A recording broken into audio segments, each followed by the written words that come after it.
Método Speakers.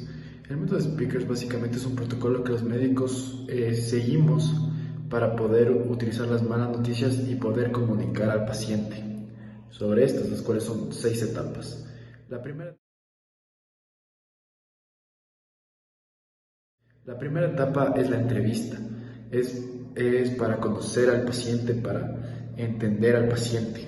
La etapa número 2 es qué sabe el paciente sobre su enfermedad. Si conoce, si no conoce.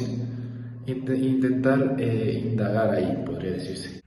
Etapa 3. En etapa 3 seguimos en la entrevista, ya que conocemos los datos del paciente, conocemos la enfermedad del paciente, pero hay una parte importante, el cual es saber si el paciente quiere conocer su enfermedad y qué tanto podemos ser específicos durante esa enfermedad. Si el paciente nos da la luz verde, podemos brindarle la información necesaria, porque recordemos que el paciente está en todo su derecho en no saber su enfermedad. Etapa 4. En esta etapa tenemos que comunicar la mala noticia. Para esto, tenemos que adaptar el lenguaje al nivel intelectual y cultural del paciente. También debemos evitar las palabras complejas que ocupan los médicos, pues esto puede confundir al paciente. Tenemos que ser realistas. Aquí tenemos que ser objetivos y dar una esperanza, pero que ésta sea realista. También tenemos que asegurarnos que el paciente comprenda el mensaje, entienda qué es lo que se le explicó. Para esto tenemos que preguntarle al paciente si tiene alguna duda o no entendió algo. También podemos pedir que nos explique en sus propias palabras qué es lo que tiene. Etapa número 5. En esta etapa tenemos que analizar las reacciones del paciente, su conducta, su emoción, su cognición. Tenemos en cuenta que cada persona es diferente, por eso la reacción también va a ser diferente. Algunos van a tener tristeza, van a gritar o se van a quedar en silencio. Tenemos que respetar cómo afronta y ser empáticos con el paciente. Si éste reacciona de una manera agresiva, no podemos responder igual. Tenemos que pedirle autocontrol al paciente. En caso de que esto trascienda, se debe llamar al personal de seguridad para evitar cualquier disputa. También tenemos que determinar si la reacción del paciente ayuda al afrontamiento del problema o es un problema adicional. Para ayudar al afrontamiento, nosotros como médicos tenemos que ser solidarios y empáticos. Tenemos que dejar que el paciente se exprese, porque una vez que el paciente se comienza a expresar, comienza a darnos información, nos comienza a decir sus miedos o sus preocupaciones ante la enfermedad, lo cual esto nos será útil para definir el plan del tratamiento y cómo le vamos a poder ayudar al paciente. Tenemos la sexta etapa. Esta es la etapa final y en esta tenemos que consensuar una respuesta terapéutica. Para esto tenemos que buscarnos la confianza del paciente para así elaborar un plan terapéutico para que lo cumpla a cabalidad. Nunca tenemos que dar un diagnóstico adverso sin ofrecer una opción terapéutica. Tenemos varias alternativas terapéuticas para el paciente, pero él tiene que participar activamente en esa decisión, porque si no lo hace, no va a cumplir el tratamiento. Si un paciente pregunta por su pronóstico, se debe infundir esperanza realista. ¿Qué nos quiere decir esto? Que aunque el pronóstico no sea bueno, vamos a tener que hacer todo lo posible para que se recupere. Tenemos que tener en cuenta las opiniones del paciente, la de su familia, para así poder garantizar confidencialidad. También tenemos que explicar y justificar el plan de tratamiento.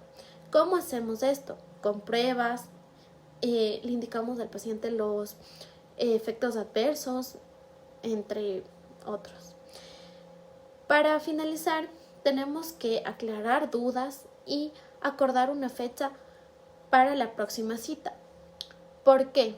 Porque tenemos que tener el registro del paciente y ver que esté cumpliendo con el tratamiento para ver si este está mejorando, está empeorando o ver qué está sucediendo ahí. A continuación, vamos a presentarles un paciente simulado para que vean lo que se debe y lo que no se debe hacer al momento de comunicar una mala noticia.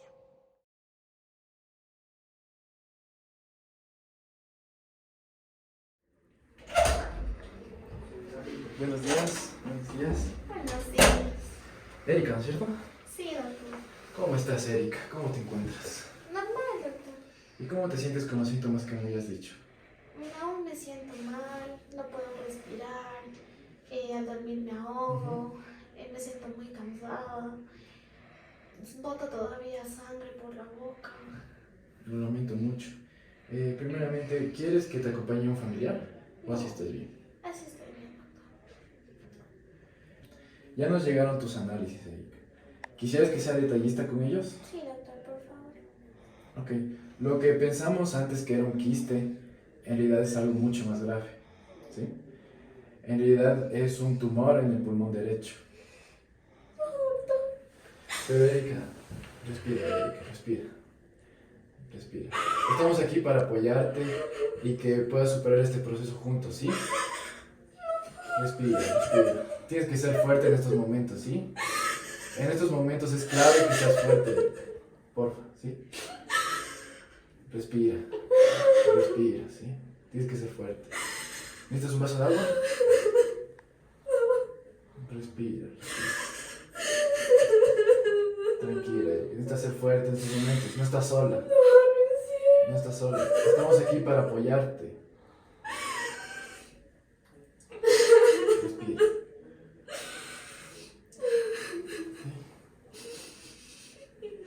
Respira, tienes que ser fuerte, ¿sí?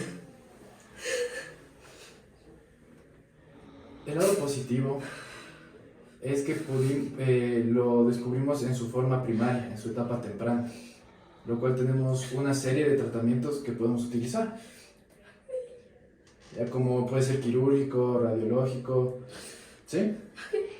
Pero te tengo que ver lo más antes posible, sería el martes de la próxima semana. Comunícale estas noticias a tu familia. Luego la próxima semana.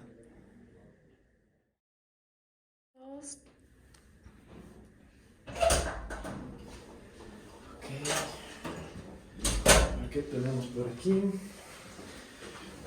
Paciente Paredes. Sí, doctor. Ok. Nos llegaron los análisis de tus exámenes. Ok. Tienes un tumor en el pulmón derecho. Sí, así nos arrojan tus exámenes. Pero cálmese, señora. Cálmese. Lo positivo aquí es que hay solución. Hay una serie de tratamientos que te puedes hacer si gustas. ¿Aló? Ah, hola, ¿cómo estás? ¿Listo para el partido de hoy? Sí, ya acabo con este paciente y voy. Listo. Entonces debería la próxima semana, si gustas. Un aspecto importante para tomar en cuenta al momento de comunicar una mala noticia es la empatía. La empatía es una herramienta de comunicación de asistencia para el médico. El médico debe generar una conexión emocional con el paciente para que así éste le permita captar su atención y ganarse su confianza. Para mí personalmente lo que se me dificulta más es el momento de afrontar la reacción al darle al paciente una mala noticia, ya que no sabemos cómo éste va a reaccionar, pero tenemos que ser un poco más audaces para ayudarle y tranquilizarle. Un aspecto importante que creo que es vital para la comunicación de las malas noticias es la necesidad de consistencia. ¿Por qué creo eso? Porque básicamente es nuestras actitudes coherentes mediante la afrontación de estos problemas y nuestras actitudes previas al acontecimiento de las malas noticias. ¿Por qué creo esto? Porque yo creo que un médico necesita tener una actitud buena y estable para la confrontación con el paciente de las malas noticias. Por eso creo que es una parte fundamental de esto. Personalmente, a mí lo que se me dificulta es la empatía, es intentar entender al paciente, intentar entender y ayudar al paciente sobre todo.